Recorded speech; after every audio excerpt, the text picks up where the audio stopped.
नमस्कार मेरे YouTube के भाइयों और बहनों। आज मैं आपके लिए एक बहुत डरावनी और दिलचस्प भूतिया कहानी लेकर आया हूँ। आज की कहानी बंजारों के ऊपर आधारित है, तो कमरे की लाइट बंद कर लो और कुछ खाने के लिए ले लो। कहानी को महसूस करो। और हाँ, जो अभी तक वीडियो देख रहे हो और अभी तक हमारे खूनी आवाज परिवार का हिस्सा नहीं बने, तो सब्सक्राइब करो और हमारे परिवार का हिस्सा बनो। अपना नाम और आप कहां से देख रहे हो कमेंट करके जरूर बताएं, ताकि मैं अपने अगले वीडियो में आपका नाम ले सकूं। तो चलिए कहानी शुरू करते हैं। मैं हूं निखिल और आप देख रहे हो खूनी आवाजें। कहा जाता है कि बंजारों को काला जादू और टोना बहुत ही रहस्यमयी तरीके से आता है। मेरे गांव की यह कहानी है जिसे मैंने अपने दादाजी और गांव के बाकी बड़े बूढ़ों से सुना है। आज से करीब 30 साल पहले की बात है। उत्तर प्रदेश के एक छोटे से गांव में कई बंजारे रहते थे। वह गांव में ज्यादा आबादी भी नहीं थी और कई खाली खेत थे। उन्हीं खाली खेतों में बंजारे अपना गुजर बसर करते थे। हर दिन रात के 12 बजे से लेकर 3 बजे तक बंजारों की टोली का मुखिया एक कंकाल और आग जलाकर कुछ मंत्र बोलकर सिद्धि करता। पर इसके बारे में गांव में किसी को भी जानकारी नहीं थी, क्योंकि वह ये सब रात के समय करता था। पुराने समय में बिजली की भी कोई खास व्यवस्था नहीं थी, तो लोग भी जल्दी ही सो जाते थे। उसी कबीले में एक गर्भवती औरत थी। पैदा होने के 1 महीने बाद ही उसका बच्चा गायब हो जाता है। वह बच्चा कोई और नहीं, उसी कबीले का मुखिया ही गायब करवाता है और उसकी बलि दे देता है। यह सब उसके बाप की मर्जी से होता है। गांव से थोड़ी दूर एक बगीचा था, जहां की जमीन में काफी खजाना दफन था, पर उसे तंत्र शक्तियों से बांधा हुआ था, जिसकी वजह से उस पर उसी तरीके का तंत्र करके उसे निकाला जा सकता था। इसलिए उस कबीले के मुखिया ने उस बच्चे की बलि दी थी, जिसके खून को चढ़ाने के बाद 15 दिन बाद वह खजाना बाहर आता। अब कबीले का सरदार अपनी सिद्धि और शक्तियां बढ़ाने के लिए और तंत्र ज्ञान लेने लगा। धीरे धीरे वह दिन भी आ गया जब खजाना खुद बाहर आने वाला था। 15 दिन पूरे हो जाते हैं। मुखिया इंतजार करता है।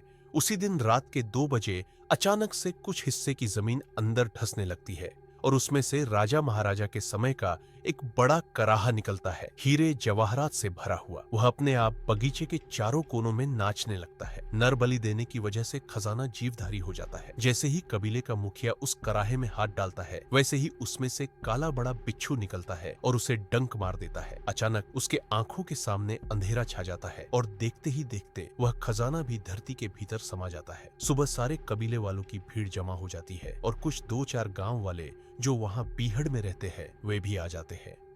सब लोग उसे उठाकर कबीले में ले जाते हैं। बिच्छू काटने का मंत्र पढ़कर उसे ठीक करते हैं। तभी उसे होश आता है, पर उसे एक आंख से कुछ दिखाई नहीं देता। गांव वाले और कबीले वाले डर जाते हैं और सोचने लगते हैं कि बिच्छू के काटने से आंखों की रोशनी तो नहीं जाती। फिर गांव वाले पूछते हैं, बाबा तुम गए ही क्यों वहां आधी रात को? मुखिया, वहां बगीचे में एक चुड़ैल का साया है, मैं उसी को कैद करने गया था, पर उसने मुझ पर हमला कर दिया और मेरी आंखों की रोशनी चली गई। गांव वाले डर जाते हैं। मुखिया ऐसा जानबूझकर करता है क्योंकि वह खजाना अब प्रकाशित होने लगा था। अगर कोई गांव वाला देख लेता तो उसके काम में बाधा आती, इसलिए उसने गांव वालों को झूठी कहानी बता दी, जिससे कोई उस बगीचे की तरफ ना जाए। पर अब मुखिया सोचने लगता है कि बलि देने के बाद भी वह क्यों उस खजाने को हासिल नहीं कर पाया, और वह बिच्छू होन हो उस खजाने का रखवाला बिच्छू ही है। मुखिया कुछ करीब 1 हफ्ते की तंत्र समाधि में लीन हो जाता है, जिसमें वह काल देवता को प्रसन्न करके उस खजाने को निकालने की तरकीब पूछना चाहता है। 1 हफ्ते की घोर कठिन तपस्या के बाद आखिरकार काल देवता उसके सामने प्रकट होते हैं। तभी मुखिया अपनी सारी कहानी उन्हें बताता है। फिर काल देवता उसे बताते हैं कि यह कोई आम खजाना नहीं है जिसे जमीन खोदकर आसानी से निकाल लिया जाए। यह एक जीवधारी खजाना है जिसकी रखवाली एक चमत्कारी बिच्छू को सौंपी गई है, और यह 200 साल से इस खजाने की रखवाली कर रहा है। तुम्हें उस बिच्छू को मंत्रों के द्वारा ही खत्म करके एक छिपकली को उसका रखवाला बनाना होगा, तब तुम उस खजाने के मालिक रहोगे और जब चाहो यह खजाना ले सकते हो। इतना बताकर काल देवता गायब हो जाते हैं। एक गांव की औरत उसे यह सब करते हुए देख लेती है, पर वह सुन नहीं पाती कि वह क्या और किस बारे में बात कर रहा है, जिसकी वजह से उसे खजाने के बारे में कोई भनक नहीं रहती।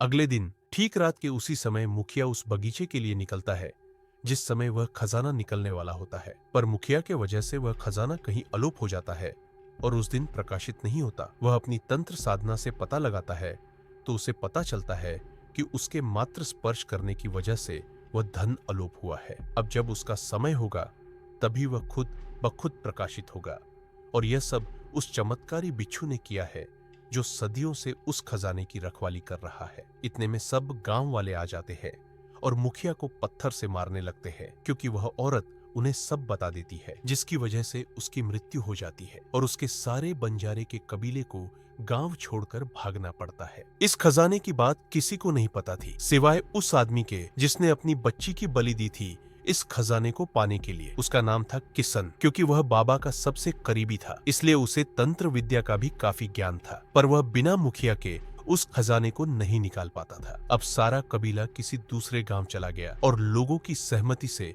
किशन को गांव का मुखिया चुना जाता है। मुखिया की मौत के 3 महीने बीत जाते हैं। एक दिन अचानक किशन को सपना आता है और वह घबरा कर उठ जाता है, और घबराए भी क्यों ना, सपने में और कोई नहीं बल्कि मुखिया ही रहता है, जो काफी भयानक रूप में दिखाई देता है। किशन को लगता है कि शायद यह उसका कोई वहम होगा और फिर उठकर पानी पीकर सो जाता है। अगले दिन रात को फिर वही सपना किशन को सताने लगता है और इस बार मुखिया ने सपने में कहा, मेरी अकाल मृत्यु हुई है, जिसकी वजह से वे गांव वाले उस पूरे गांव को तबाह कर दे, वरना मैं इस पूरे कबीले को खत्म कर दूंगा और तेरे पूरे परिवार को भी। किशन की नींद खुल जाती है और कुछ देर बाद मुखिया उसके सामने दिखाई देता है। तुझे समझ में नहीं आता क्या? मेरी रूह प्यासी है उस खजाने की, मुझे वह खजाना हासिल करना है। मेरी शरीर मृत है, मेरी आत्मा नहीं। किशन, पर मुखिया जी, ये सब मैं नहीं कर सकता, मुझे पूरी विद्या का ज्ञान नहीं है। मुखिया, हाँ जानता हूँ, इसलिए तो आया हूँ। मुझे एक मृत शरीर चाहिए जिससे मैं फिर जी पाऊँ। किशन, क्या? ये आप क्या कह रहे हैं? मुखिया, जितना कहा है उतना कर। किशन के मुंह से खून निकलने लगता है मुखिया के घूरने से, और मुखिया इतना कहकर गायब हो जाता है।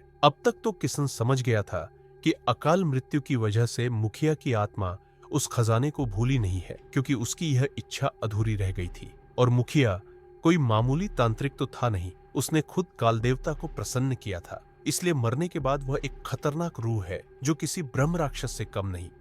इसलिए किशन भी सोच में पड़ जाता है कि अगर वह उसकी बात मानता है तो थोड़ा बहुत खजाना मिल जाएगा, जिससे बीवी, बच्चे और कबीले वाले सुखी से गुजर बसर कर पाएंगे, और अगर नहीं मानेगा तो खुद की और पूरे कबीले वालों की जान गंवा बैठेगा। किशन सोच में पड़ जाता है, आखिर करे तो क्या करे? क्या किशन मुखिया की बात मानेगा या उसकी बात को ठुकरा कर पूरी गांव वालों की मृत्यु का कारण बनेगा?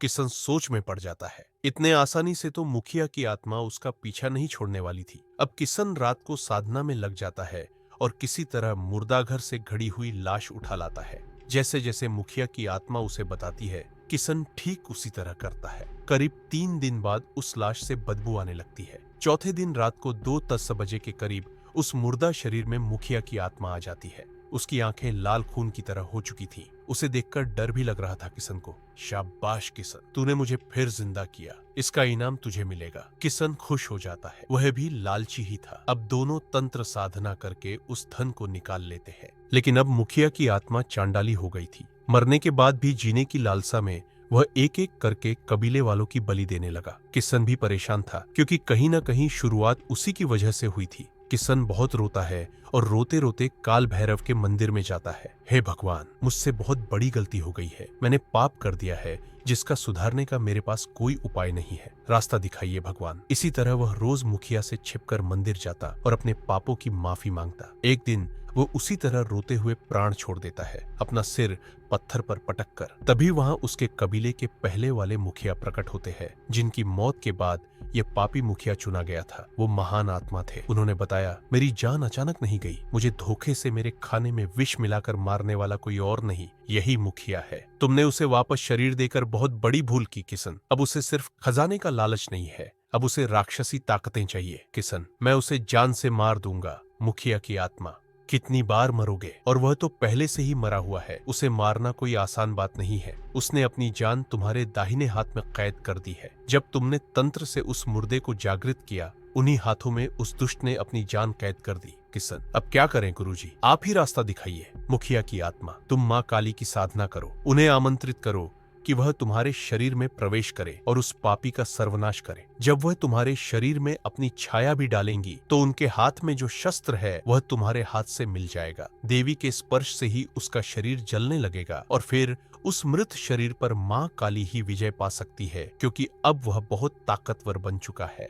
जैसे गुरुजी बताते हैं वैसे ही किशन करता है। किशन यह जानता था कि अगर मुखिया को इस बात की खबर मिल गई तो वह उसे जान से मारने में 1 मिनट भी नहीं लगाएगा। इसलिए वह अपनी साधना के लिए कोई सुरक्षित जगह ढूंढना चाहता था। काफी खोजने के बाद कबीले से 10 कोस दूर एक हजारों साल पुराना देवी का मंदिर था। इससे ज्यादा पवित्र जगह किशन को नहीं मिल सकती थी, इसलिए वह साधना करने के लिए वहीं बैठ जाता है। धीरे धीरे 3 महीने बीत जाते हैं, लेकिन अभी तक माँ काली प्रकट नहीं होती। इस बात की खबर मुखिया को हो जाती है और वह उसे जान से मारने के लिए ढूंढने लगता है। जब वह गांव के आसपास नहीं दिखता तो मुखिया अपनी तंत्र शक्ति से एक समय चक्र बनाता है, जिसमें उसे सब शीशे की तरह दिख जाता है और वही उसी ठिकाने की ओर निकल पड़ता है। कुछ देर में वह वहां पहुंच भी जाता है। जैसे ही मुखिया मंदिर में घुसने की कोशिश करता है, उसे जोर का झटका लगता है और वह मंदिर के कुछ 50 फीट दूर जाकर गिर जाता है। मुखिया समझ जाता है कि जब तक किशन इस मंदिर के अंदर है तब तक वह उसका कुछ नहीं बिगाड़ सकता। मुखिया कबीले वालों को उसी मंदिर के पास लाकर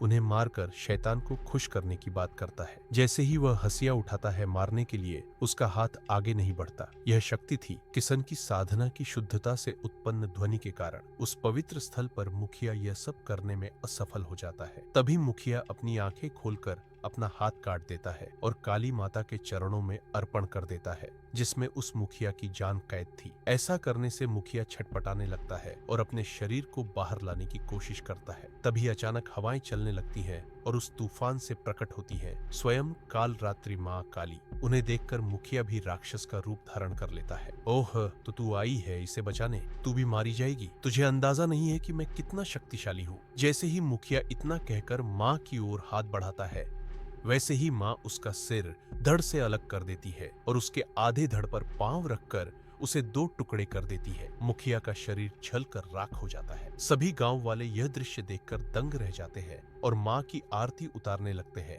ताकि वह शांत हो जाए। माँ किशन की ओर देखती है और मात्र उनके देखने भर से ही किशन का हाथ जुड़ जाता है और वह होश में आ जाता है। होश में आते ही वह माँ के चरणों में गिरकर माफी मांगने लगता है। माँ उसे माफ कर देती है और गायब हो जाती है। उस दिन के बाद से सारे कबीले वाले उस मंदिर के पास गुजर बसर करने लगे। जो धन मिला था किशन ने उसे सारे कबीले वालों में बराबरी से बांट दिया और अब सब खुश थे। इंसान की लालच उसे कहां से कहां नहीं ले जाती। और साथियों, इसी के साथ हमारी ये कहानी यहीं पर समाप्त होती है। मुझे पता है कुछ लोग ही कहानी आखिर तक देखते हैं, तो मुझे कमेंट में जरूर बताएं कि आप ये कहानी आखिर तक देख रहे थे। और हाँ, अगर आपके साथ भी कोई भूतिया हादसा हुआ हो और आप उसे लोगों को बताना चाहते हो तो डिस्क्रिप्शन में दी गई इंस्टाग्राम आईडी पर मुझे डीएम करके बताएं। मैं वो कहानी लोगों तक जरूर पहुंचाऊंगा। वीडियो को लाइक करना ना भूलें। तो चलिए मैं अब चलता हूं। अपना ख्याल रखना और हमारे इस परिवार का हिस्सा बने रहना। Love you.